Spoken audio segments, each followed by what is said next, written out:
bénédiction que tu nous as accordée durant ces jours. Nous te disons merci pour tout que les jours que tu as renouvelé en nous, Seigneur. Nous te reconnaissons pour ton amour, pour ta grâce, pour ta miséricorde. Seigneur, je te dis encore merci pour la paix que tu mets en nous, Seigneur, pour la joie, pour la famille qui nous entoure, pour le groupe divin HNF, pour toute la vie que tu nous donnes, pour la santé que tu nous donnes, pour les amis que tu nous donnes. Papa, nous te disons merci encore fois de plus pour la force et le courage que tu mets en nous chaque jour de notre vie, pour surmonter tous les obstacles qui nous entourent. Seigneur, je te demande également pardon, pardon pour tous les innombrables péchés que nous faisons. Nous reconnaissons très bien, tant bien que nous reconnaissons ce que la parole dit, mais nous passons notre temps à commettre le mal à notre proche. Papa, nous te demandons humblement pardon. Pardon pour toutes les fois où nous avons offensé notre prochain, pour toutes les fois où nous avons gardé le silence quand il fallait parler, pour le manque de foi, pour la paresse, pour la lâcheté, nous te demandons pardon, Seigneur, pour les pensées, les mauvaises pensées que nous avons eues avec notre prochain, Seigneur. Mais également pour les paroles méprisantes. Seigneur, nous te demandons pardon. Pardonne-nous, Père, pardonne-nous. Donne la force de pouvoir nous détourner du péché et de suivre uniquement ta voie. Car nous savons que ta voie, c'est la meilleure des voies, la voie de la vérité, la voie qui sauve, la voie à laquelle nous aurons la vie éternelle. Papa, reçois en nous un esprit de grâce, un esprit de sainteté. Nous encore de m'exprimer pour ta grâce. Maintenant que nous voulons suivre ta parole, cette parole enrichissante, cette parole qui nous donne la vie éternelle, Papa, viens encore venir au milieu de nous, donne la concentration nécessaire afin que nous ne puissions pas afin que nous ne puissions pas être déconcentrés. Papa, viens venir au milieu de nous afin que ce temps soit un temps de partage et dispose de cœur pour recevoir ta parole, afin que tout ce qui se dira ici, ça puisse être un sujet de partage également pour les autres et que nous puissions également la mettre en pratique. Merci Seigneur pour ton amour, merci Seigneur pour ta présence, pour ton enfant dans nos vies. Et Seigneur, permets également à ceux qui ne sont pas encore là, Seigneur, de pouvoir nous rejoindre afin que nous puissions continuer dans nos vies. Reçois toute la gloire, reçois toute l'honneur, et par le puissant nom de ton Fils Jésus, nous avons prié. Amen. Amen. Amen. Amen. Amen. Ok. Bonsoir. Bonsoir à tous. D'avance, je vous rappelle.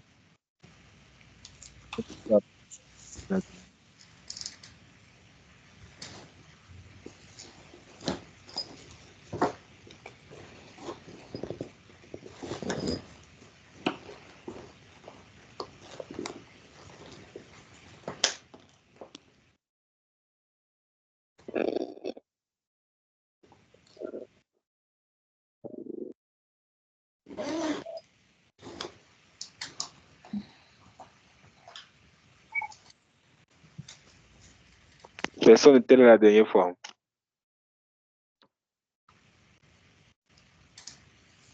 Si.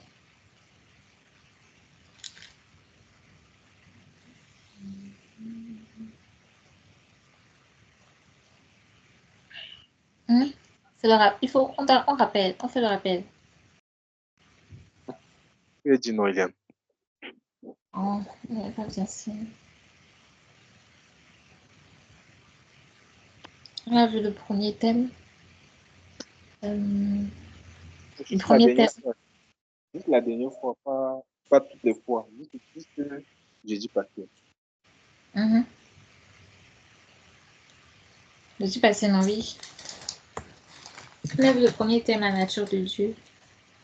Connaître Dieu.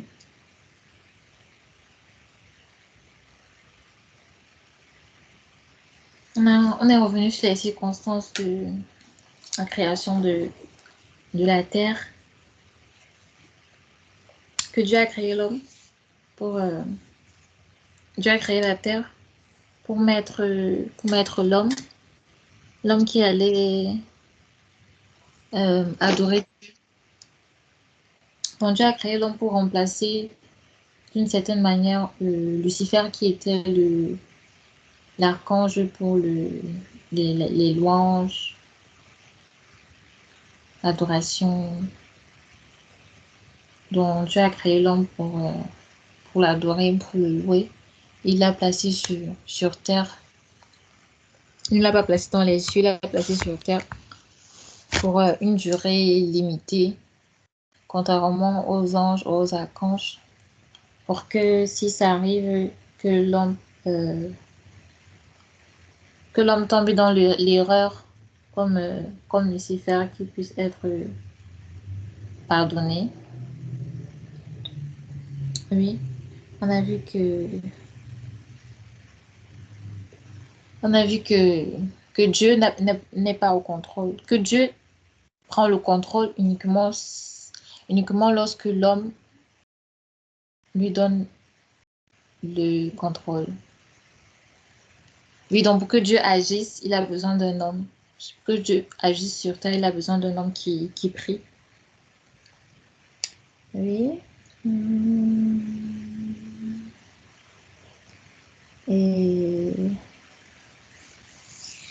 Et oui, on a dit aussi que nous sommes à l'image de Dieu et que on est capable de créer des choses comme Dieu.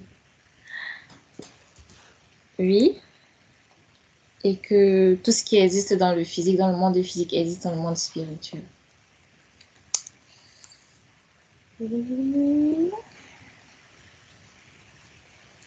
Et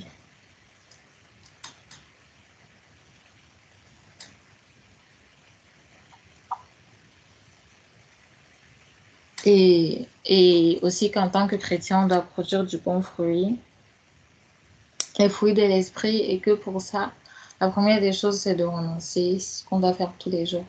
C'est un peu ça qu'on a vu jeudi passé. D'accord. Merci. Merci, Eliane.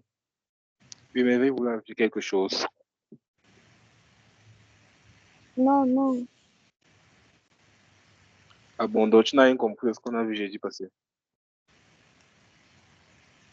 Bon, je pense que Eliane a presque tout dit.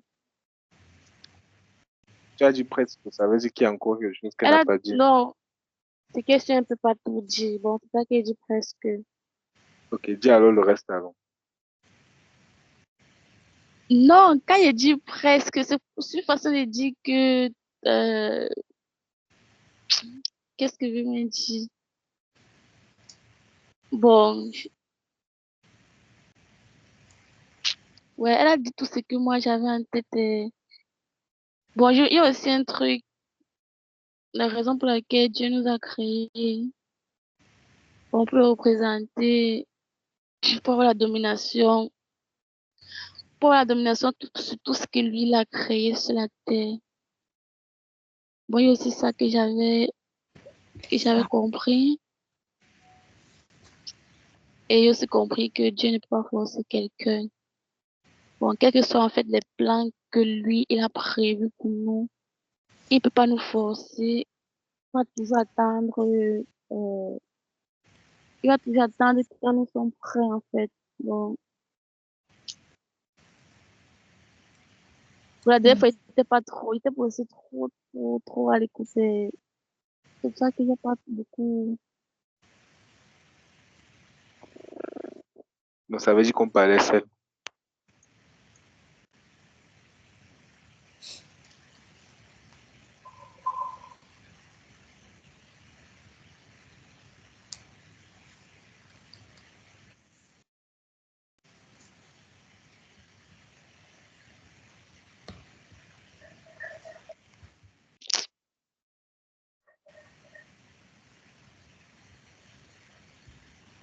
Elle m'éveille.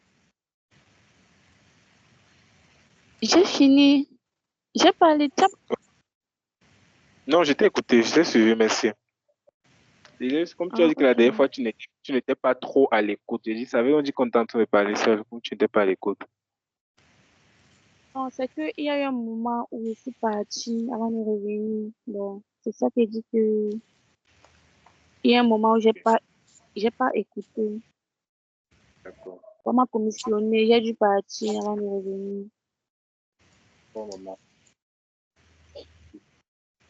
comme on a dit la dernière fois, on a parlé de la nature de Dieu. Et qu'est-ce qu'il faut savoir de ça, c'est que Dieu est créateur. Dieu est créateur. Dieu est unique. Il y a un peu le bruit. Je ne sais pas chez qui c'est. J'ai l'impression que c'est chez Eliane. Ça gratte un peu. Mais c'est Dieu est créateur. Et lorsqu'on parle de créateur, ça veut dire que c'est quelqu'un qui pense. Il a une intelligence. Il agit selon un plan, selon une volonté. Parce qu'on voit ça dans Isaïe 46, il y a l'esprit de sagesse, l'esprit d'intelligence. On voit ça dans Jean 23 ou dans le psaume 13. C'est quelqu'un qui décide. Et on s'est aussi dit que le but du diable, c'est de corrompre la nature de Dieu.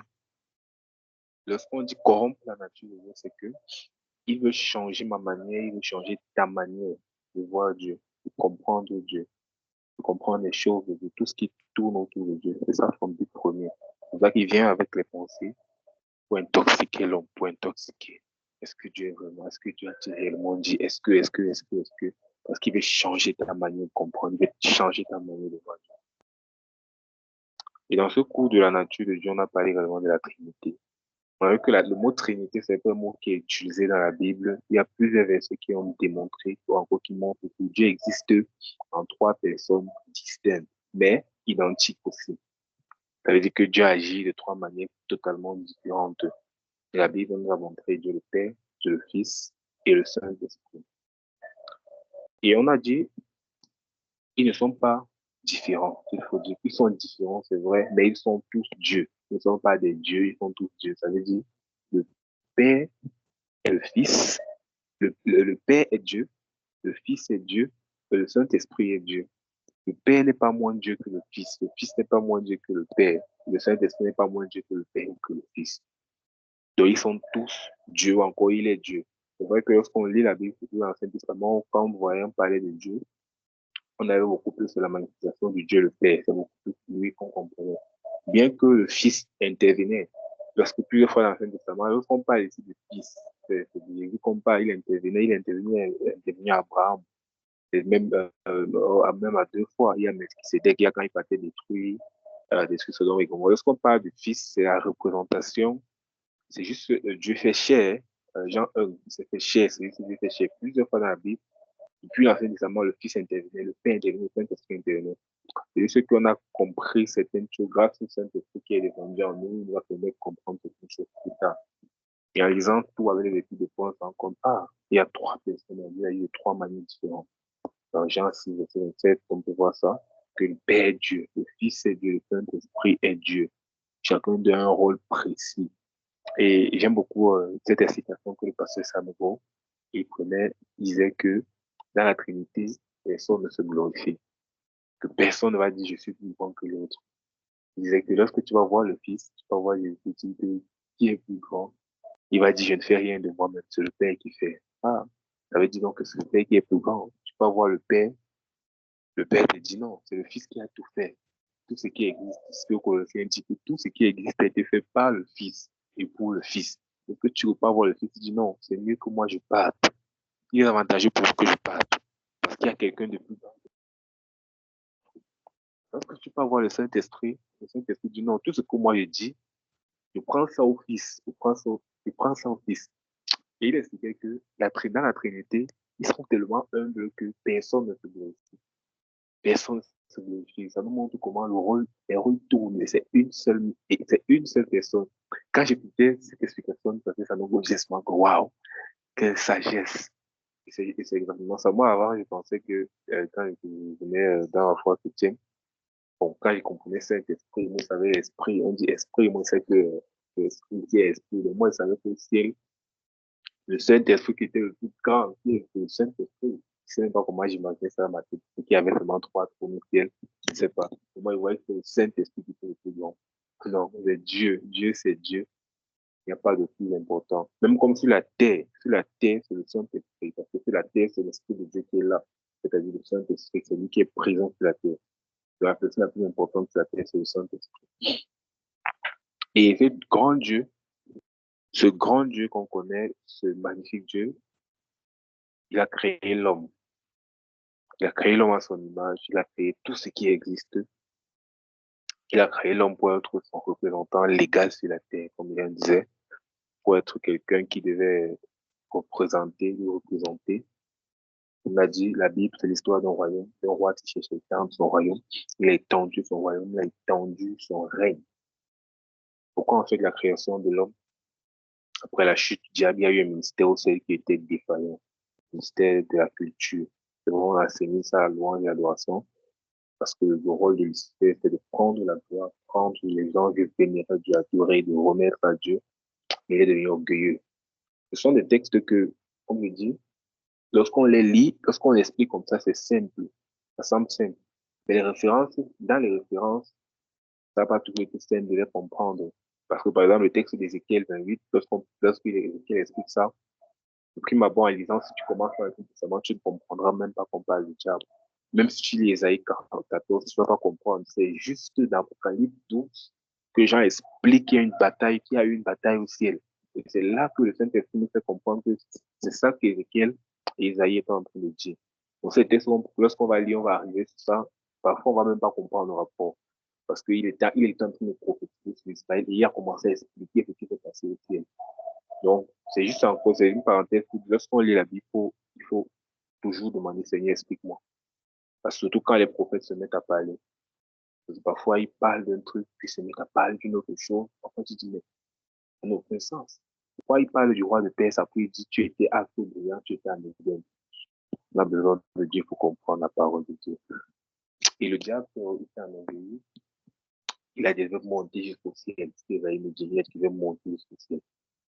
C'est là qu'il y a eu une bataille aussi. Il s'est battu avec les anges. Il a été possible. Il ne s'est pas battu avec Dieu. Il faut d'abord comprendre. Dieu ne se bat pas avec sa créature. Dieu ne se bat pas. Dieu prend le diable, il l'enferme, il met quelque part. Il n'y a pas de bataille. C'est ça ce qu'on fait comprendre. Il se bat. Non, Dieu ne bat pas le diable. C'est Michael qui va le vaincre. C'est pas Dieu. Il ne peut pas battre avec sa créature. Non. C'est comme si on ne peut pas comparer Dieu et Satan. Il n'y a pas de comparaison. Dieu est unique, il est incomparable. Il a créé l'homme. Il a créé l'homme. Qu'est-ce que l'homme? On a parlé, on a donné la définition de l'homme. L'homme, c'est un esprit. Tu n'as pas un esprit, mais tu es un esprit. Tu vis dans un corps et tu possèdes une âme. Tu as été créé par Dieu pour le représenter sur la terre avec un corps. C'est le corps là qui nous donne le droit légal sur la terre. Les esprits ne sont pas légaux. Même Dieu n'est pas légal sur la terre. Dieu n'est pas légal sur la terre parce qu'il s'est limité lui-même par sa parole. Il a dit, lorsqu'il a fait l'homme, il a dit, je donne à l'homme. Je donne à l'homme.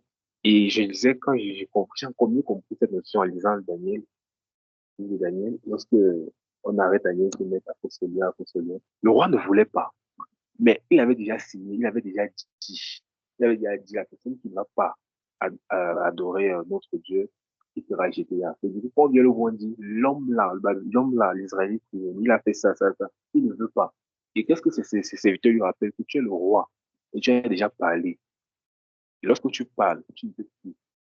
Regardez, si la parole d'un simple homme est comme ça, est-ce qu'on imagine un peu la parole de Dieu lui-même? Et il avait déjà dit, et c'est pour eux. Donc, et Dieu, c'est un menteur. Et il ne parle pas au-delà de ce qu'il a dit. Dans la terre, c'est la terre des hommes. David dit ça. Tu as donné la terre au fils des hommes. Le ciel, c'est pour toi. Il a donné ça comme gouverneur. Ça appartient, c'est vrai, mais nous sommes gouverneurs. Le gouverneur de la terre. Et c'est important de savoir que le but de l'homme, c'est étendre le règne de Dieu. Le but de l'homme, c'est de manifester Dieu sur la terre. Parce que lorsqu'il crée l'homme, il donne la domination à l'homme. Il donne le pouvoir à l'homme de dominer sur la terre, de la sujetir, de prendre le contrôle de tout ce qui existe sur la terre. On a vu après la chute, ce qui s'est passé. Il s'est passé. Et Adam, en fait, Adam, c'est le modèle parfait de l'homme créé par Dieu. Adam, bon, c'était dit comme ça. Quand on va parler d'Adam, toutes les personnes voient seulement le péché, le péché. Avant la chute, Adam, c'était l'homme. Comme on comprend, c'était l'homme. Donc, il était l'homme parfait, c'est dit, avant la chute. C'est ça qu'on appelle Christ.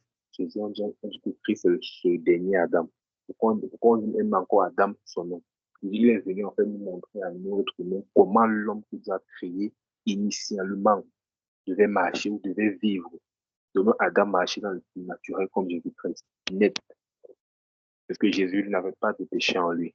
Il n'avait pas péché. Il ne peut même pas pécher. Il ne peut pas pécher. Donc c'est important.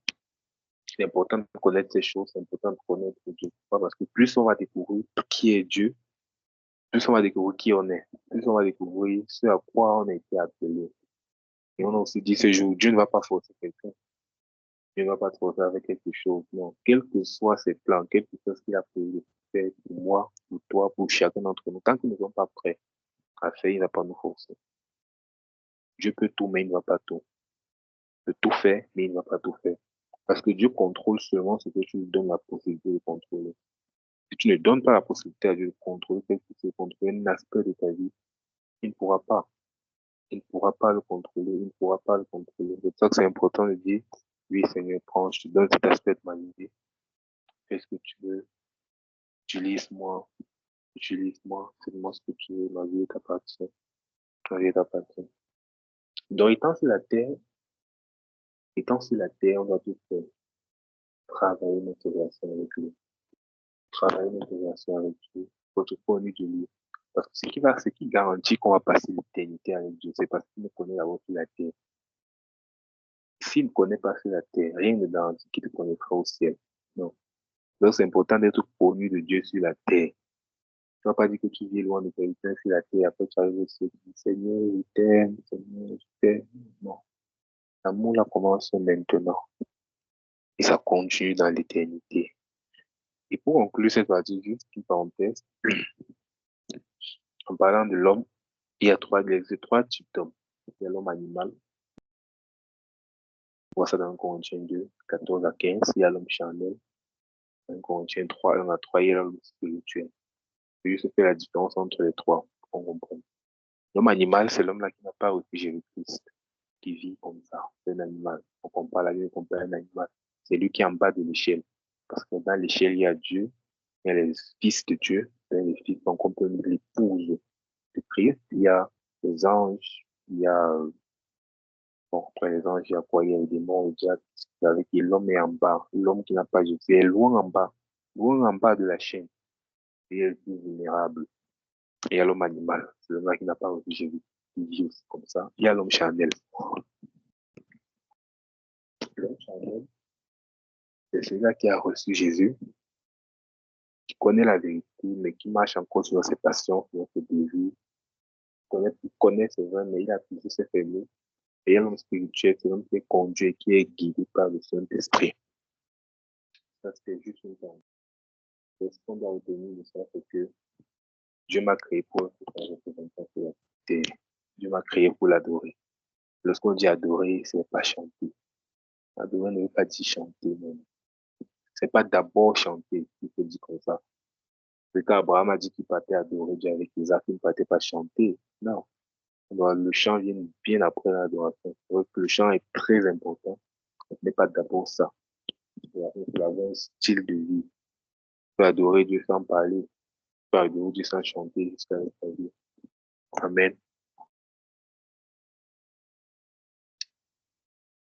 Amen. Amen. Merci. Donc, aujourd'hui, on va parler d'un thème. On va parler du salut. Du salut par grâce. Et j'ai envoyé un texte parce que je n'ai pas pris le temps de lire le texte. Oui. Ok. Oui, oui, on a lu. D'accord. Merveille va lire Luc 18, verset 9 à 14.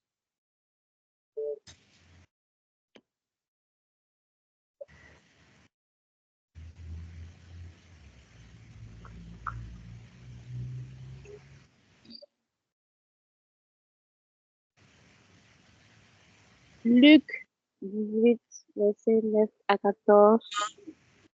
Je lis. Il raconta aussi une parabole pour ceux qui étaient convaincus d'être justes et méprisaient les autres. 2 hommes montèrent au temple pour prier, un pharisien et un collecteur d'impôts. Le pharisien debout faisait intérieurement cette prière. Ô Dieu, je te remercie de ne pas être avare, malhonnête et adultère comme les autres hommes, et en particulier comme ce collecteur d'impôts là-bas. Moi, je jeûne 2 jours par semaine, je donne 10% de tous mes revenus. Le collecteur d'impôts se tenait dans un coin retiré et n'osait même pas lever les yeux au ciel. Mais il se frappait la poitrine et murmurait, ô Dieu, aie pitié du pécheur que je suis. Je vous l'assure, c'est ce dernier et non pas l'autre qui est rentré chez lui déclaré juste par Dieu, car celui qui s'élève sera abaissé et celui qui s'abaisse sera élevé. Amen. Amen. Amen. Est-ce qu'on a fait une deuxième lecture? Ou bien, comment le texte a été envoyé? On a pris Tu dis? Est-ce qu'on a besoin de faire une deuxième lecture?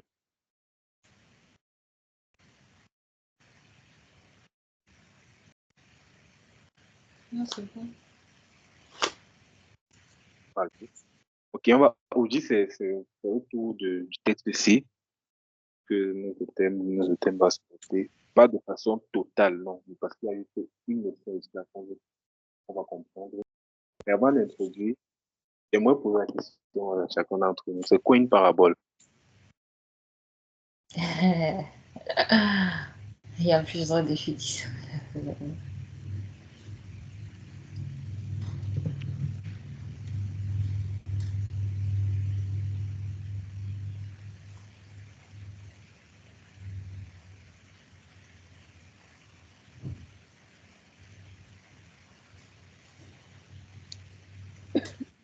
Parce que lorsqu'on commence le 18,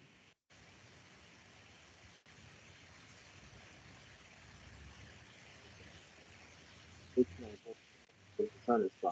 Jésus dit la parabole. Du coup, quand on dit que c'est qu'on lit, on veut comprendre. On doit tout comprendre. Une parabole. Eh, Tu dis? merveille. C'est quoi une parabole, Eliane? C'est Ariel. Hmm,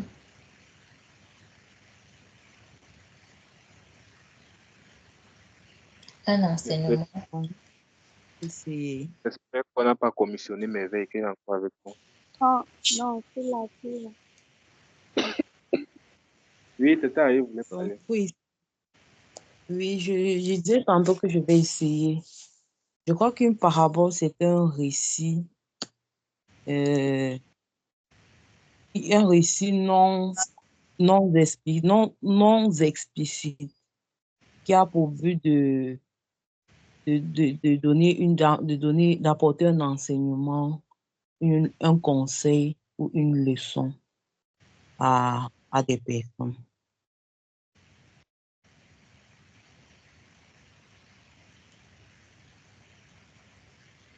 Merci, c'est Ariel. Quelqu'un voulait ajouter? Il y a un merveille.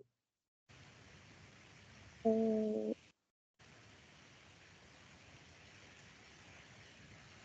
je pense que une parabole, euh, c'est parce que oui, c'est comme une comparaison, donc comme une histoire euh, que Jésus utilisait pour transmettre peut-être des vérités spirituelles, des enseignements spirituels.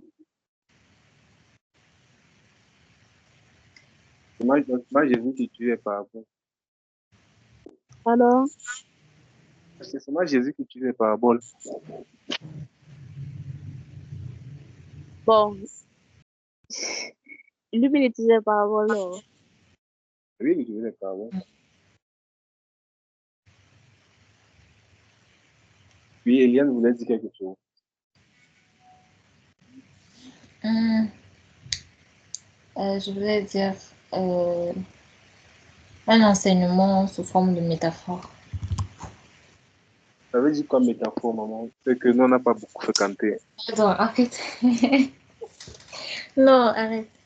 Euh, avec des exemples pour illustrer, non, en fait. Ok, Bon, d'accord, merci. oui, un peu ça. Bon, qu'est-ce qu'on a dit? On a dit que ça peut être une parabole, en fait, c'est une histoire. C'est une histoire qui est racontée pour illustrer une vérité spirituelle. C'est une parabole, une histoire qui sert à illustrer une vérité spirituelle. Donc, on veut te comprendre, on veut te faire comprendre une vérité, on veut te faire comprendre que on va généralement utiliser une parabole. Il fallait la plupart du temps, la plupart du temps, tout ce que je disais, c'est la parabole. Dans ça, dans ces paroles, on se dit avec des puissantes vérités. Tu peux comprendre les paroles de Jésus, c'est pas bon. C'est pas du tout, hein. Tu marches avec quelqu'un, après il te dit, si tu ne bois de mon sang, tu manges de ma chair, tu vas avoir la vie. Non, tu t'arrêtes. Mais il parle de quoi? Ouais, c'est bizarre. Moi, j'ai dit, un semeur est sorti. Il y a des choses que Jésus disait que ça ne passait pas. Ça ne passait pas. On rend grâce à Dieu que le Saint-Esprit était donné. Sinon, on devait lire, ça ne peut jamais entrer. Lorsqu'il parle de la parabole des vignerons, plutôt que du noir, il parlait de lui, il parlait de ce qui est venu, il parlait. Donc, c'est ça en fait. C'est ça en fait une parabole, une histoire qui a été. Je veux d'abord qu'on comprenne. Quand on comprenne ça, on va arriver en fait maintenant le salut par grâce. On a lu le texte. On a lu le texte de Luc 9 à 14. Qu'est-ce qu'on comprend de ce texte? Qu'est-ce qu'on comprend de ce texte? Après avoir lu, qu'est-ce que ce texte nous enseigne de façon concrète? Qu'est-ce qu'on comprend de ce texte?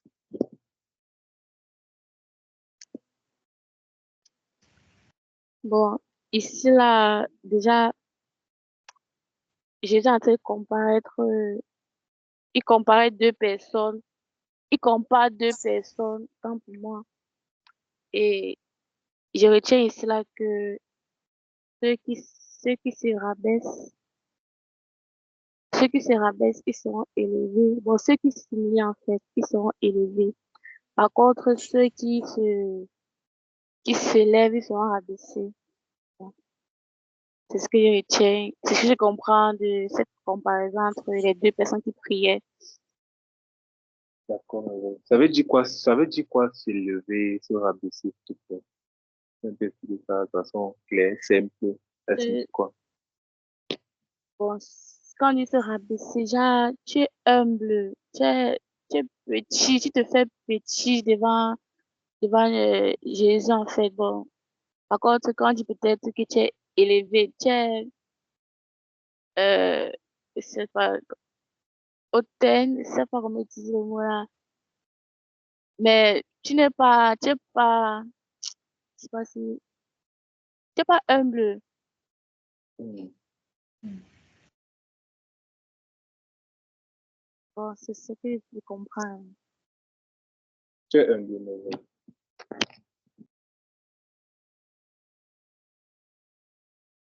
Hmm? Allô? Oui, Tu es humble.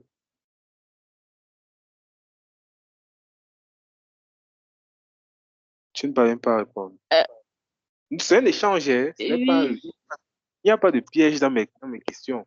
Apporte pas oui, réponse. Non pas que tu parles. oui. D'accord. Merci, madame. On rend grâce à Dieu pour ton humilité, en fait. Tata Ariel, Eliane, on peut partager avec nous pour comprendre du texte. Mhm. Euh, oui, moi, je comprends que euh, entre deux personnes, bon, celui qui est justifié, ce ne sera pas par ses œuvres, ce ne sera pas parce qu'il a jeûné, mais pour la justification, ça ne vient pas de tes œuvres, mais de... oui, la justification, ça ne vient pas de tes œuvres, en fait.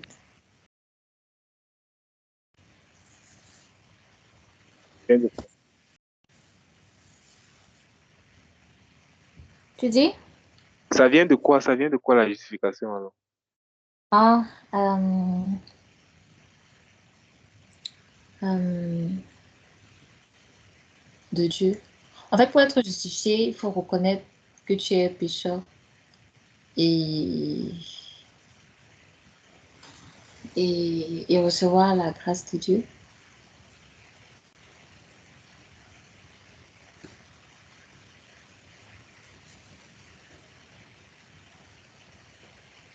Comme le deuxième, la deuxième personne qui a dit qu'il est pécheur et a fait appel à Dieu, contrairement à la première personne qui s'est vantée de jeûner et de donner la dîme.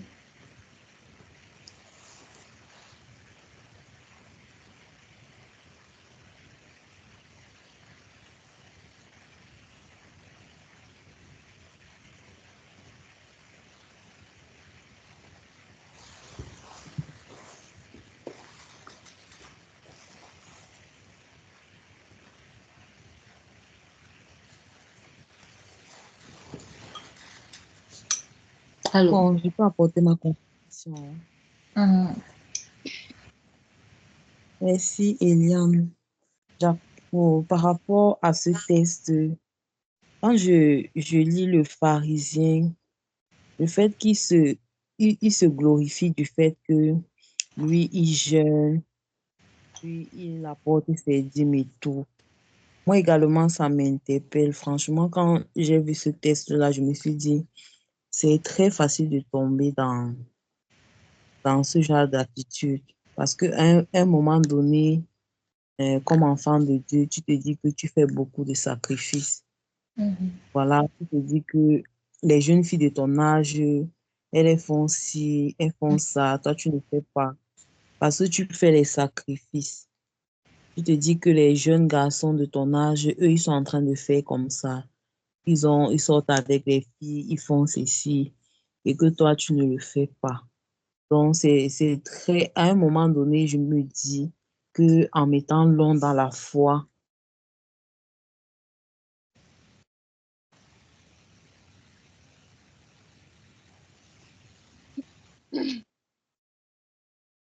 Alors, tata, par ça a nos coupé. erreurs et tout, on regarde plutôt les choses qu'on fait déjà, puisque dans la vie d'aujourd'hui même, il y a ce qui est mauvais est trop flagrant. Donc, quand je lis ce test-ci, ça m'interpelle beaucoup. Ça m'interpelle vraiment beaucoup à garder cette attitude d'humilité-là, me dire, même si je paye les dîmes, même si je jeûne, même si, Mhm. c'est pas la grâce de Dieu, c'est pas par ma propre force. Toujours revenir, toujours remettre tout le mérite à Dieu Amen. et regarder même à ce qu'on n'a pas encore fait en fait, parce que le seul homme qui fut parfait, c'était le Christ. Jésus. Et malgré qu'on fait toutes ces choses-là, il y a encore tellement de choses qu'on ne fait pas. Il y a encore Mhm. tellement de péchés qu'on continue de commettre. Donc maintenant, regarder à ça, ça ne va pas faire qu'on arrête de donner les dîmes, on arrête de jeûner et prier et tout ça en disant que bon, l'autre n'a pas prié, puis il a dit, il a été humble, il a reconnu les péchés. Non, on va continuer les œuvres là, mais en, Oui, oui, oui, oui. en restant humble en fait. Ouais. Donc, c'est ce que ça me dit. Mhm.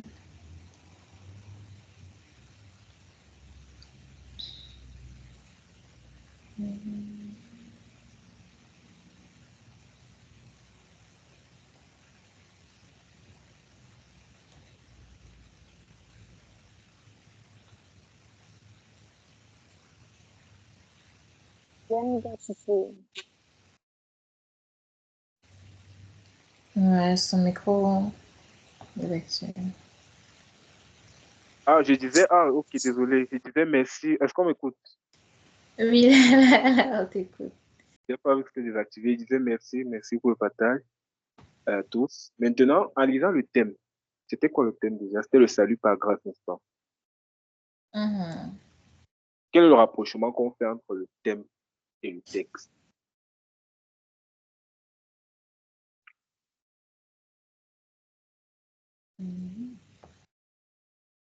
Quel est le rapprochement?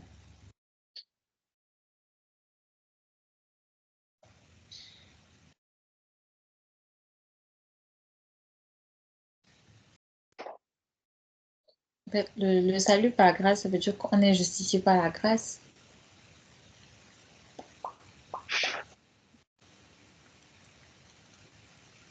Bon, ici, là, moi, je comprends que euh, par rapport au test, bon, peu importe s'ils sont justes ou pas justes, euh, bon, nous serons sauvés de toute façon par la grâce. Bon, en fait, ce n'est pas par nos propres efforts ou par nos propres, parce qu'on mérite, bon, c'est pas parce qu'on mérite, bon, peu importe, en fait, on va recevoir, pardon, bon, on sera sauvé, en fait, par la grâce, c'est ce que je comprends, le rapprochement entre le texte et le thème. Ok. Ok, ok, merveille. Merci. Est-ce que quelqu'un a quelque chose à ajouter?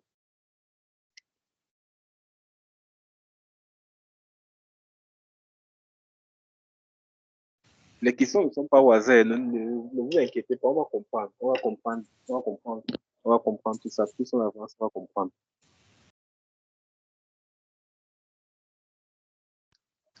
Quelqu'un voulait parler?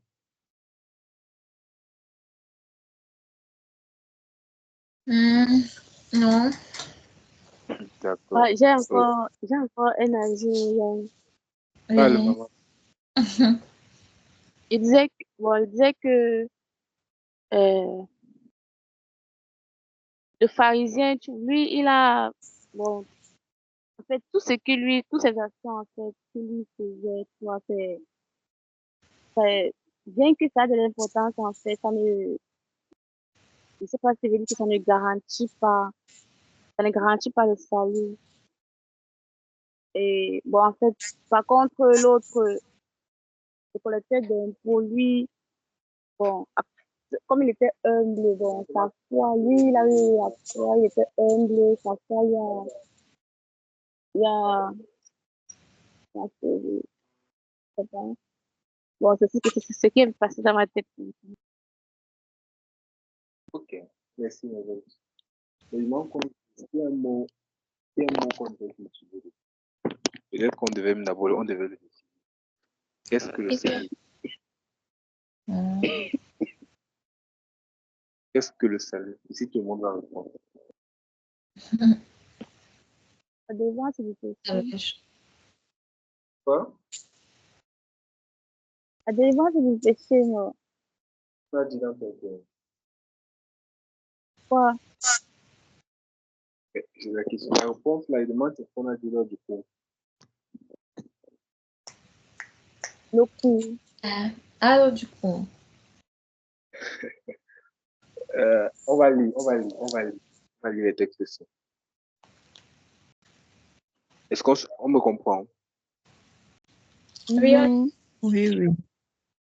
Eliane Je va voulais lire donner deux. la définition du salut. oui. Ok.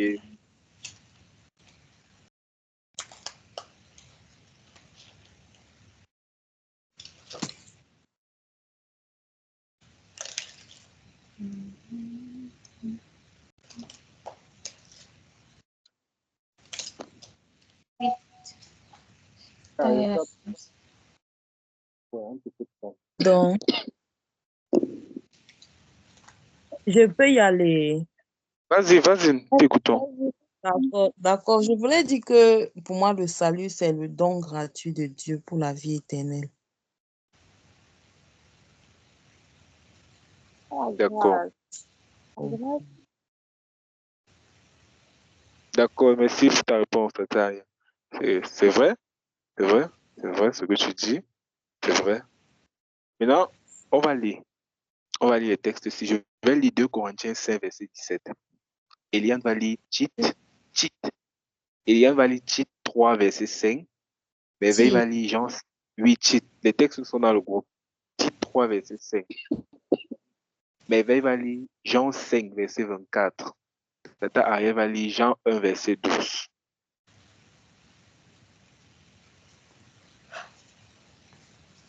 Let's go. Jean 15 et Jean 5. Jean 5, verset 24. Je me vois Jean 15. Oui. Dans le groupe. Oui. Qu'est-ce que Jean 15 veut dire? Non, c'est pas ça. C'est Jean 5, c'est Jean 5. Jean 15, c'est le 7. Ça, c'est Jean. Va à Jean 5, tu regardes Jean 5. Ok, je vais commencer. Je vais commencer dans la version Nouvelle Français courant. Ainsi, si quelqu'un est uni au Christ, il est une nouvelle création. Ce qui est ancien a disparu. Une réalité nouvelle est là. Dans le second, c'est dit, si quelqu'un est en Christ, il est une nouvelle créature. Les choses anciennes sont passées. Voici, toutes choses sont devenues nouvelles. Amen. Amen. Tite 3, verset 5. Il nous a sauvés, non à cause des œuvres de justice que nous aurions faites, mais selon sa miséricorde. Car le baptême de la régénération, par le baptême de la régénération et le renouvellement du Saint-Esprit. Amen. Amen. Oui. Jean Jean 5. 5, verset 24. Oui, vraiment, je vous l'assure, celui qui écoute ce que je dis et qui place sa confiance dans le Père qui m'a envoyé possède dès à présent la vie éternelle et il ne sera pas condamné. Il est déjà passé de la mort à la vie. Amen. Amen. Jean 1, verset 12. Jean 1, verset 12. Mais à ceux qui l'ont reçu, à ceux qui croient en son nom, elle a donné le pouvoir de devenir enfants de Dieu, lesquels sont nés. Amen. Amen. Avec les tests ici, on se rend compte qu'il y a un thème, il y a un mot qui revient toujours. Ou plutôt, même si ce n'est pas un thème de mots proprement dit, mais en thème de synonyme. On peut même dire en thème de, voilà, en thème de champ lexical, c'est mieux dit. Nouveau. Le thème, le mot encore, le nom nouveau. Dans 2 Corinthiens, on va parler de quelqu'un qui est une nouvelle créature. Dans Tite, on va parler de régénération. Quand on dit faire régénérer, c'est quelque chose de nouveau. Dans Jean 5, on va parler, on dit la mort à la vie. Ça veut dire, il y a toujours un renouveau, quelque chose de nouveau. Dans Jean 1, on va dire, elle a donné le pouvoir de devenir enfant de Dieu, c'est-à-dire une nouvelle personne. Est-ce que ces questions sont en... Waouh. Donc, les textes ici pour nous faire comprendre, en fait, le salut simplement dit, le salut, c'est le fait d'entrer dans une nouvelle vie. Le salut, c'est le fait d'entrer dans une nouvelle vie. Ou encore, le salut, c'est le fait de revenir à l'état initial de l'homme créé par Dieu. Le salut, on comprend. Est-ce qu'on comprend? Le salut, c'est le fait d'entrer dans une nouvelle vie, c'est le fait de revenir à l'état initial de l'homme créé par Dieu.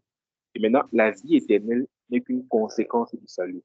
Là, on va parler de la vie éternelle par la grâce de Dieu, peut-être jeudi prochain. La vie éternelle, bon, peut-être, la vie éternelle n'est qu'une conséquence du salut. Donc, c'est d'abord ça le salut. Et Attends, s'il te plaît. Pourquoi le salut, c'est le fait de revenir à l'état initial de l'homme créé par Dieu? parce que lorsque Jésus dit ça fait partie de la mort à la vie, c'est le processus de mort à la vie là, c'est-à-dire le processus de séparation, parce qu'il y avait une séparation. C'est le fait Ah, de du point A au point B, c'est le processus là qu'on va parler du salut. Ça veut dire quoi? Tu as été sauvé, tu as été bénéficiaire de quelque chose que tu n'avais pas avant. Tu es revenu à l'état initial. Et on va dire le salut, c'est le fait, ce n'est pas simplement, lorsqu'on dit seulement, c'est le fait d'être, généralement, on va dire, c'est quoi le salut? Le fait d'être sauvé, le fait d'avoir aussi Jésus, c'est vrai. Ça, c'est vrai. Mais le processus même, passe une vie à une autre. Ça, se comprend. Donc, c'est ça la définition du salut. C'est important de comprendre. Mm. On passe à une nouvelle, on devient une nouvelle. Quelqu'un, il est une nouvelle créature. Lorsqu'on dit que, lorsqu'on prêche l'évangile et qu'on dit le salut est disponible pour tout, une autre façon de dire ça encore, c'est la nouvelle vie est disponible. Regardez, qu'est-ce que Jean disait? S'il te plaît, gars, tu peux un peu couper le micro. C'est juste quelques minutes.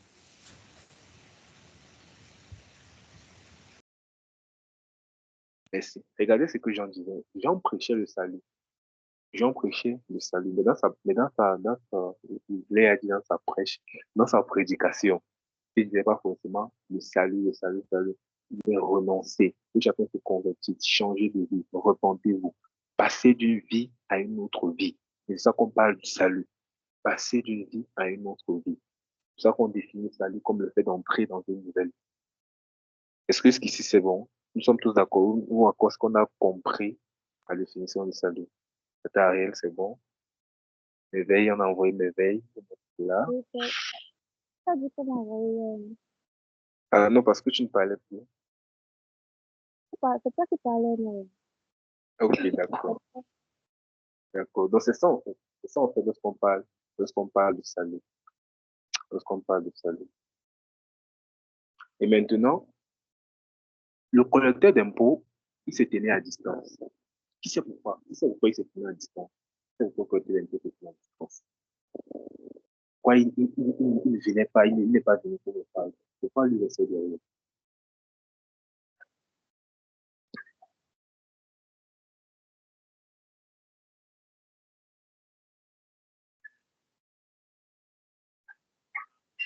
Sûrement qu'il culpabilisait. Voilà, justement. Justement, Mhm. il culpabilisait. Il avait honte. Il avait honte. Parce qu'il connaissait qui il était. Est-ce que c'est déjà arrivé à quelqu'un? Lorsque tu as fait quelque chose à quelqu'un, tu as fait quelque chose peut-être de mal, tu as trahi quelqu'un, tu ne parviens pas à regarder la personne dans les yeux, tu as honte dans ta présence. Même parfois, ça nous arrive avec Dieu. On ne parvient pas à entrer dans la présence de Dieu parce qu'on lui a fait quelque chose. Il était conscient d'une chose. Il était conscient de sa nature.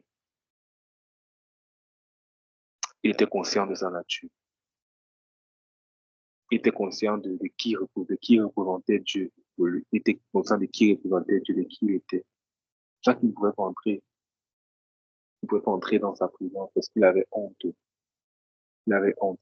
Mais il faut aussi quand même l'un des premiers pas pour être bénéficiaire, pour entrer dans cette nouvelle vie-là. Déjà de reconnaître même sa nature même. Parce que lorsque tu viens comme le pharisien plutôt, non, moi je jeûne, moi je paye ma dîme. Déjà qu'on ne paye pas la dîme, on donne la dîme. Parce que dit, quand on paye, c'est comme payer, tu donnes ta dîme, tu ne payes pas. Moi je donne ma dîme. Moi je gère les pauvres, moi je fais ça, moi je fais ça. C'est comme si Dieu était maintenant obligé de faire aussi pour toi. Non, il n'est pas obligé. Parce qu'on a lu ça dans le livre de Jacques aujourd'hui. Ta foi est agissante par tes œuvres, non l'inverse.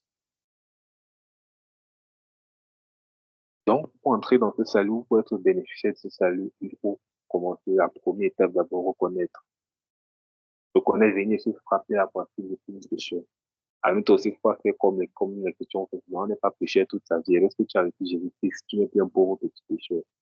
Que souvent, on croit, c'est que chaque fois, parce que malgré que parfois on a confessé Jésus-Christ, on se comporte comme un péché. Chaque fois qu'on vient prier, pardonne-moi si c'est un pauvre petit péché, pardonne-moi. Tu es seulement quelqu'un qui a tombé, tu es seulement tombé, mais tu n'es plus ta nature. Péché n'est plus ta nature. C'est ça qu'il faut que quelqu'un comprenne. Donc, tout ça, on va comprendre plus tard. Quand se passe-t-il quand un chrétien prêche? C'est un autre thème qu'on parlera. Le Seigneur nous fait grâce. C'est que ta nature. C'est avant ça que c'est ta nature. Mais après que c'est ta nature, tu pêches, c'est ta nature. Donc, c'est une parenthèse. Donc, c'est important. Avant de recevoir ce salut, il faut d'abord connaître sa nature. On va dire, accepte Jésus-Christ dans ta vie. Reçois Jésus-Christ, est venu pour le pardon, il est venu te délivrer, il est venu te sauver. Mais toi, le premier pas, avant de l'accepter d'abord, tu dois reconnaître, tu dois accepter de renoncer, tu dois accepter, non, je mène une vie, non, j'ai besoin de passer à un autre cap, j'ai besoin de quelque chose de nouveau. Parce qu'une personne qui ne peut pas s'appuyer, une personne qui ne peut pas faire une introspection de ça, pour passer de la vie, qu'est-ce que le fils dit, le père dit au fils prodigue, mon fils qui était mort, il est passé de la mort à la vie. Avant qu'il ne passe de la mort à la vie, regardez ce qui se passe derrière quand il est avec les pauvres. David dit, il est rentré en lui-même. Il a reconnu, j'ai péché contre Dieu et contre mon Père. Donc, pour passer de la mort à la vie, pour se bénéficier de la mort à la vie, l'homme doit comprendre d'abord. L'homme doit comprendre que c'est un péché. Donc, lorsqu'on annonce Jésus à quelqu'un, enfin, on fait l'effort de lui faire comprendre d'abord sa nature. Et lorsqu'on a fait comprendre sa nature, on ne se limite pas là. Parce que si tu es limite là, tu vas comprendre que non, c'est gars, l'homme, et non, c'est pas seulement toi, c'est pas que c'est toi, tu n'es pas une mauvaise personne, non, mais c'est ta nature. Si tu limites là, la personne peut rester commencer à culpabiliser. Ouais, je suis une mauvaise personne. Ouais, non. Maintenant, quand tu présentes, il comprend il y a quelqu'un maintenant qui est venu te retirer de là. Il y a quelqu'un qui est venu te faire passer de cette vie-là à une nouvelle vie. C'est là qu'on va parler du salut. On parle du salut par la grâce. On dit comme le collecteur d'impôts, quelqu'un qui était rien, quelqu'un qui était un péché, qui n'a rien fait. Il a bénéficié comme ça. Jésus, la Bible dit qu'il est parti pour bénéficier. Waouh! Quelqu'un qui est venu s'appuyer dans ses frappant la poitrine. Parce qu'on entre dans la présence de Dieu, il faut être humble. Comme Éveil a dit qu'elle est humble. On grâce à Dieu pour notre sœur. Il faut être humble. C'est une vertu. Il faut être humble. Ce qu'on a appris, il faut être humble. Pas seulement lorsqu'on n'est pas chrétien, lorsqu'on est chrétien, il faut être humble. Pour le salut par grâce, c'est un peu ça que le fait que j'ai été sauvé, ça dépend, ce n'est pas moi. Je n'ai rien fait d'extraordinaire. Je suis pas forcément quelqu'un d'extraordinaire. Ce n'est que la grâce de Dieu. Ce n'est que la grâce de Dieu. Et je m'appelle pendant qu'on avait dit que le salut est basé sur deux principes. Il y a deux saluts, il y a deux principes. Le salut est basé sur deux principes. Le premier principe, c'est la miséricorde. Le deuxième principe, c'est la grâce. Et on avait dit que la miséricorde, c'est quand je reçois parce que je mérite. Ça veut dire, j'ai fait une faute. Je dois être puni. Je dois être frappé. Je dois peut-être aller en prison. On fait miséricorde. Et je ne reçois pas ça. Or, la grâce, quant à elle, c'est une faveur imméritée. Ça veut dire, je reçois ce que je ne mérite pas. Ceux de l'Ancien Testament vivaient avec les sacrifices d'animaux et eux, ils vivaient dans la miséricorde. Ils vivaient dans la miséricorde. Il a fait une faute, il n'était pas puni, il y avait ceci, il y avait cela, il vivaient plus dans la miséricorde. Or, nous, la nouvelle création, donc on ne dit pas le salut par miséricorde, non. La miséricorde, parfois, certaines personnes assimilent ça à une sorte de pitié. Bon, je te dis. Mais nous, on a pas été sauvés par miséricorde, on a été sauvés par grâce. La grâce est une faveur imméritée. Ça veut dire, je reçois ce que je ne mérite pas. Et ici, dans notre cas, ce que nous on reçoit, c'est la vie Zoé. Lorsque je dis la vie Zoé, c'est la vie de Dieu. Ça veut dire, c'est la nouvelle vie que nous sommes en train de parler là. Ce que nous on reçoit dans notre cas, ce que tu reçois en éveil, ce que je reçois, que Tata reçoit, ce que Eliane reçoit, ce que tous les hommes reçoivent, aussi bien à Jésus-Christ, c'est la vie Zoé. C'est ça qu'on parle de la grâce, parce qu'aucun homme ne méritait. Il avait dit, tout ton péché sont payés, tout ton péché sont privés de la gloire de Dieu. Et Dieu montre son amour lorsque nous étions encore pécheurs. Et l'amour de Dieu est différent de l'amour des hommes. Les hommes aiment pas intérêt. Ouais, les hommes n'aiment pas intérêt. Mais Dieu, lui, son amour est bizarre. Ou encore bizarre pour les hommes, on ne comprend pas. Si on prend deux personnes qui sont ensemble, c'est une relation, et on leur demande pourquoi tu aimes l'autre. La plupart, on va dire, je l'aime en cause de ses qualités, on va donner les qualités. Qui aime ici, qui aime une autre personne, ça pour ses défauts. La preuve, c'est que lorsque manifeste un peu un défaut, on se met en colère contre lui, on se fâche une fois. Elle est toujours comme ça, la fille là. Elle est toujours comme ça, le gars là. Toujours en train de, toujours, on se fâche une fois. On aime que les qualités. On aime lorsque les qualités sont visibles, on aime ça, c'est comme ça que l'homme est. C'est pas, c'est ça, c'est l'homme, avec un H. Mais Dieu, lui, n'est pas comme ça. Là, il veut dire, il prouve son amour. C'est-à-dire, il est venu sortir d'où on était. Il est venu nous retirer d'où on était, lorsqu'on était encore pécheux. Ça veut dire, c'est comme ça qu'il nous aimait, comme on était. Mais parce qu'il nous aime trop. Il nous aime tel que nous sommes. Mais il nous aime trop pour nous laisser comme nous sommes. Donc, il est venu chercher dans ça. Il ne peut pas nous laisser dans ça. Parce qu'il nous aime trop. Il nous aime trop. Il fallait qu'il nous sorte de là. Il fallait qu'il nous sorte de cette vie-là qui ne glorifiait pas. Il fallait qu'il nous sorte de cette vie de péché-là. Et on rend vraiment grâce à Dieu. On rend grâce à Dieu. On rend grâce à Dieu pour ça. C'est l'homme. L'homme a porté le péché dans le monde. L'homme a apporté le péché dans le monde avec la désobéissance. C'est la désobéissance de l'homme qui a apporté le péché dans le monde. C'est la désobéissance de l'homme. Et Dieu ne pourrait pas seulement venir dire que soyez pardonnés, il vous pardonne. C'est bon, Adam, c'est fini. Amen. Et il vécut heureux. Non, ça fait Disney Channel. Non. pouvait pas seulement faire ça. Parce qu'il avait déjà dit le jour où vous mangez, vous mourrez. Il fallait qu'il meure. On a dit pour au début que Dieu ne se met pas au-dessus de sa parole. Il avait déjà dit. Donc, comme ils ont mangé, ils doivent mourir. Ouais. Ils doivent mourir. Le salaire du péché, c'est la mort. Mais le don gratuit de Dieu, ce que la Bible nous dit. Et on devait mourir. Il y a quelqu'un qui est venu. Il n'y a pas plus beau message que le message de l'Évangile. Il n'y a pas plus beau message que le message de l'œuvre de la croix. Je vous assure, parfois, lorsqu'on comprend le message de l'œuvre de la croix, c'est tellement, on va dire, on comprend l'amour de Dieu. Parfois, c'est émouvant. Parfois, ça va même te faire pleurer lorsque tu comprends. Parce que tu l'as dit, tu comprends ce que Jésus-Christ a fait. Ça va te faire pleurer. Comment quelqu'un peut m'aimer comme ça? Comment quelqu'un peut m'aimer comme ça? Il est venu, il a pris ma vie. Il a porté ça sur son dos, il a porté ça sur son corps. Et il m'a donné sa vie. Il m'a donné sa vie. Merci Jésus. Merci parce que tu nous as sauvés. Merci parce que tu nous as aimés. Amen. Pour conclure, on va lire le texte. Eliane va lire Romains 10, verset 12. Réveil. Romains 5, 6 à 10. Tata Ariel, Éphésiens 2, verset 2. Eliane, Romains 10, verset 12. Réveil, Romains 5, 6 à 10. Tata Ariel, Éphésiens 2, verset 2.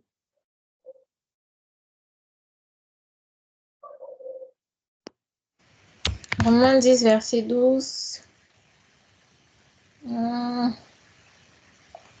Il n'y a aucune différence, en effet, entre le juif et le grec, puisqu'ils ont tous un même Seigneur, qui est riche pour tous ceux qui l'invoquent.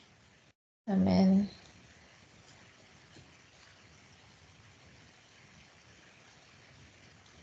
Romains 5, verset 6 à 10. En effet, au moment fixé par Dieu, alors que nous étions encore sans force, le Christ, le Christ est mort pour des pécheurs. À peine accepterait-on de mourir pour un juste. Peut-être quelqu'un aurait-il le courage de mourir pour le bien. Mais voici comment Dieu nous montre l'amour qu'il a pour nous. Alors que nous étions encore des pécheurs, le Christ est mort pour nous.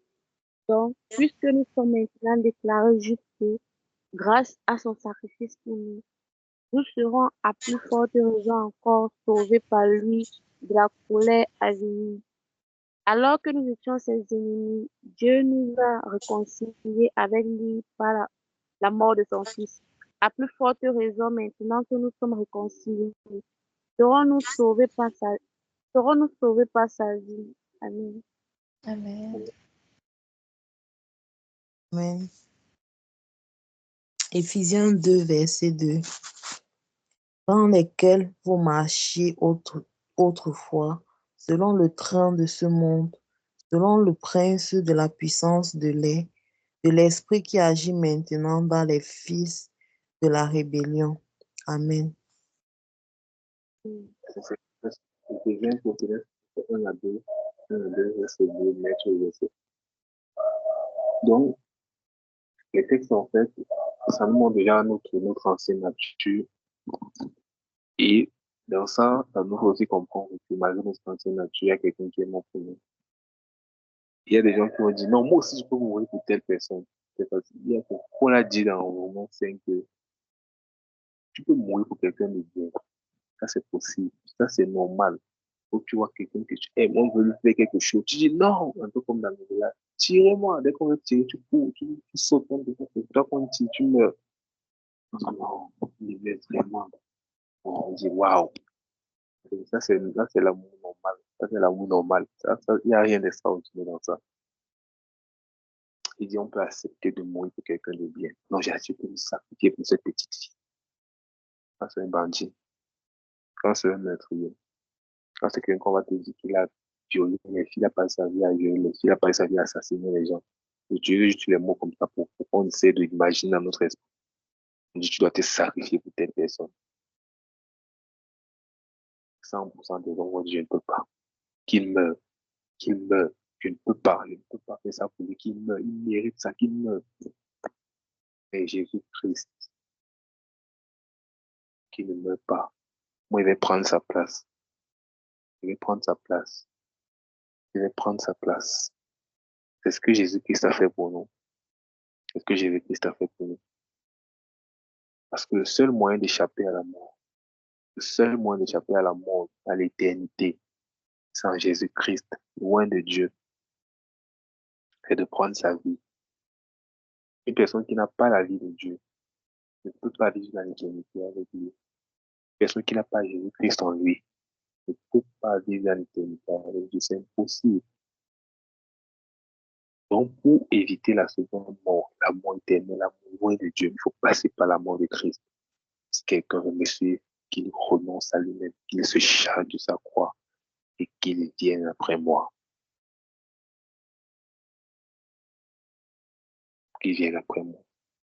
Donc, le salut par grâce, fait comprendre dans le texte-ci comme l'homme, comme cette collègue d'impôt qui était loin, qui était même parvenu pour entrer dans la présence de Dieu. C'est comme ça que nous avons été un temps. Donc, parfois, lorsqu'on a péché, on a fait quelqu'un parvient pour entrer dans la présence de Dieu.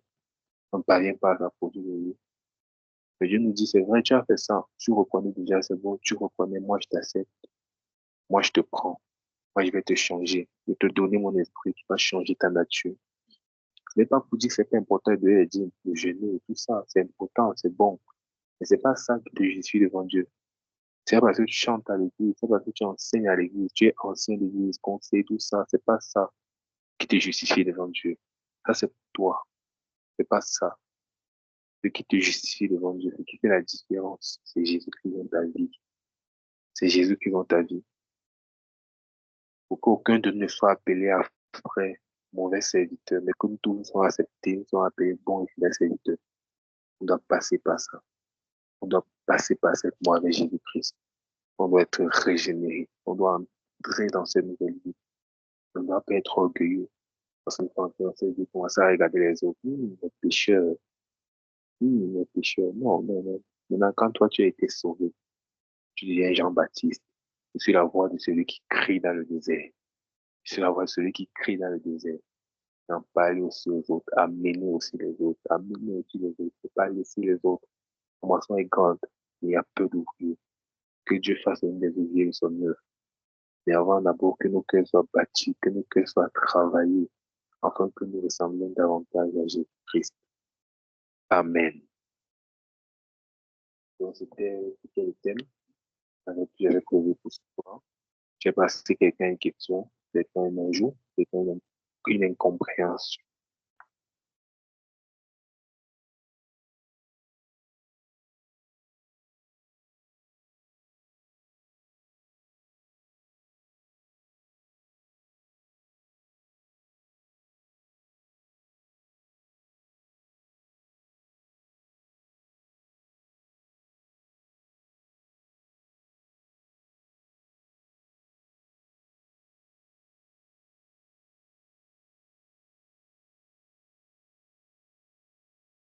Il n'y a pas de question. Ça veut dire qu'on a tout compris, on a tout bien compris, c'est ça, n'est-ce pas?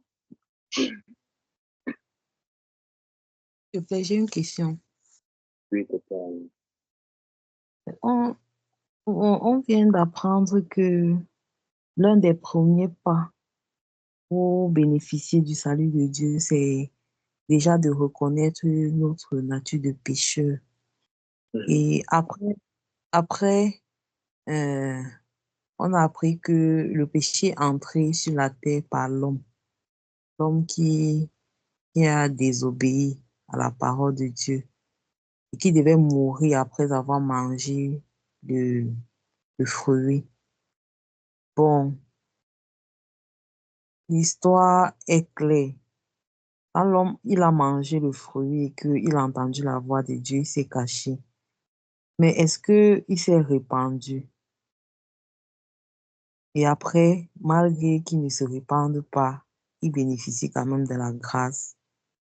Dieu vient quand même comme homme pour le sauver. Bon, bref. Là, je Mhm. comprends pas trop. D'accord, d'accord. C'est ça que je vais pouvoir répondre. C'est fait juste que j'ai bien compris ta question. Si je n'ai pas bien compris, tu vas m'orienter s'il te plaît. Et voilà, après le péché, l'homme ne s'est pas repenti. C'est pour ça il est parti en présence de Dieu.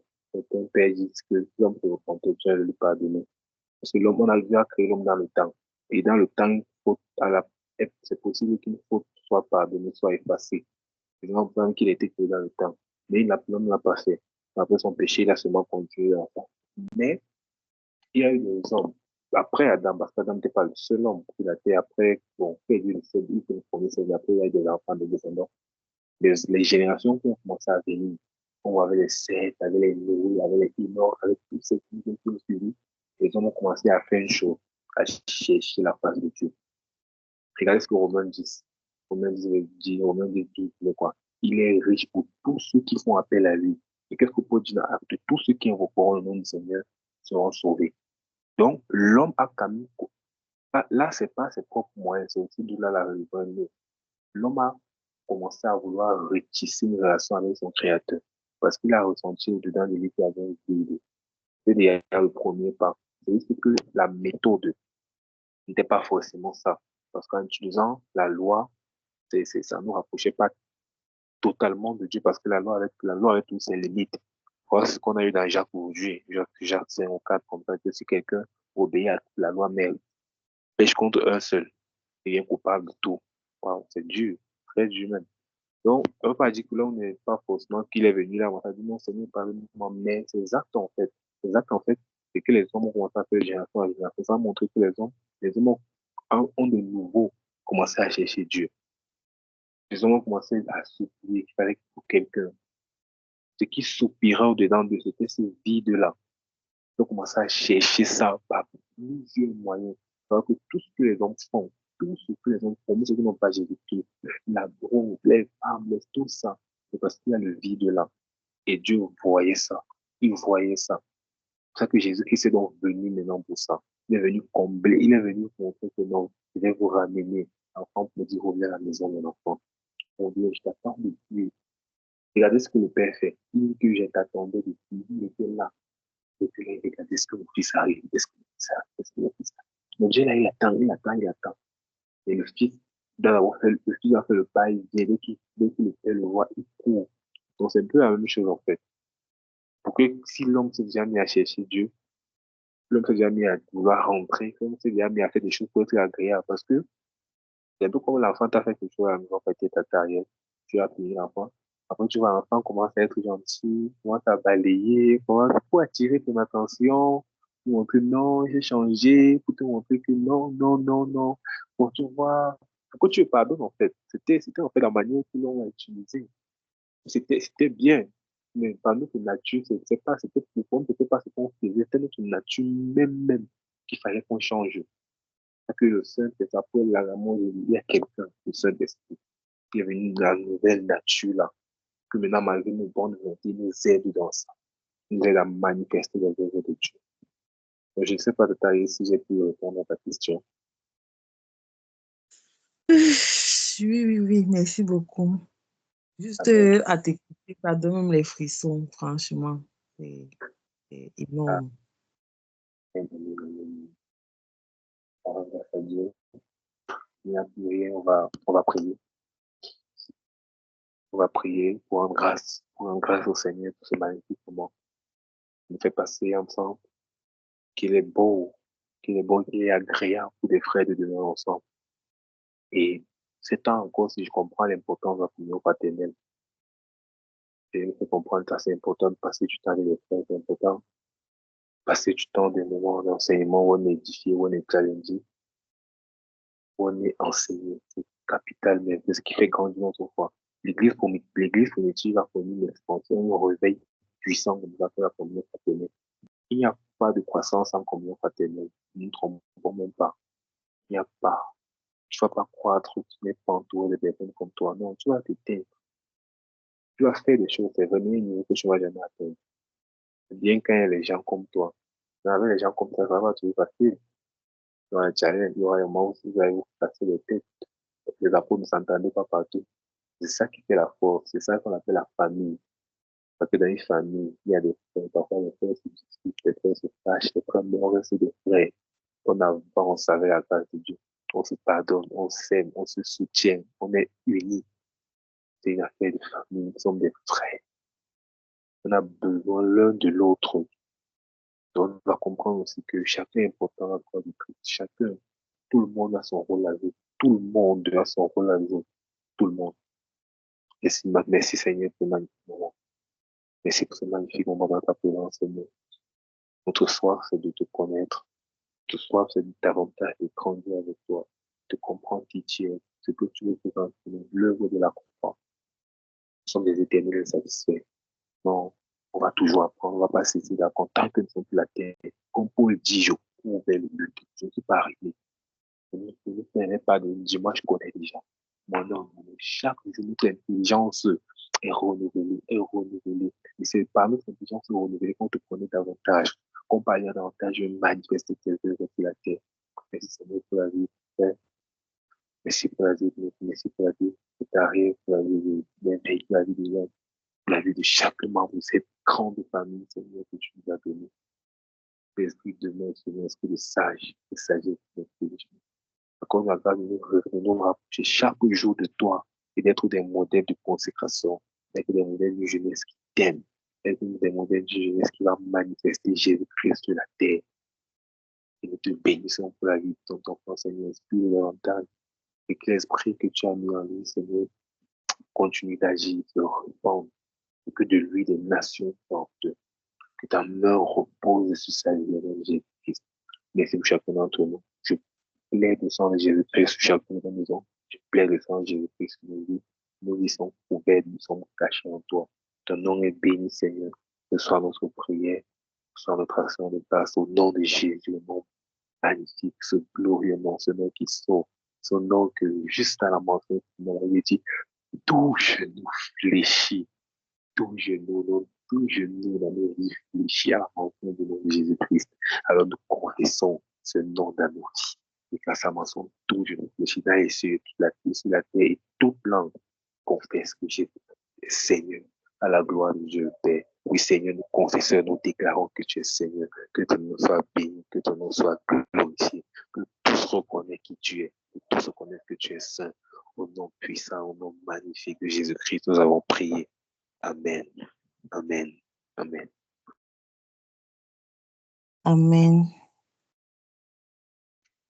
Donc, on se donne rendez-vous jeudi prochain par la grâce de Dieu à 20h. Faisons l'effort vraiment d'être là à l'heure. Lorsqu'on a rendez-vous, on n'a pas rendez-vous avec les hommes, on a rendez-vous avec Dieu. C'est un programme qu'on s'est donné, on s'est attendu pour l'heure. Donc, faisons vraiment l'effort. C'est important d'être là à leur programme. On vous assure, c'est aussi une discipline que c'est important d'adopter. Mettons dans nos agendas, si on oublie, le réveil peut sonner, la lampe peut sonner, tout ça, nous sommes là à l'heure. N'oublions pas, demain, il y a prière matinale. Et samedi, 20h, 22h, on va parler, on a un talk show, que faire face à la dépression, que faire face, je ne sais pas quoi faire. Invitons le maximum de personnes. Et bonne nuit à tous. Que Dieu nous garde abondamment bénis au nom de Jésus-Christ. Amen. Bye bye. Bonne nuit à tous. Bye bye. Bonne nuit.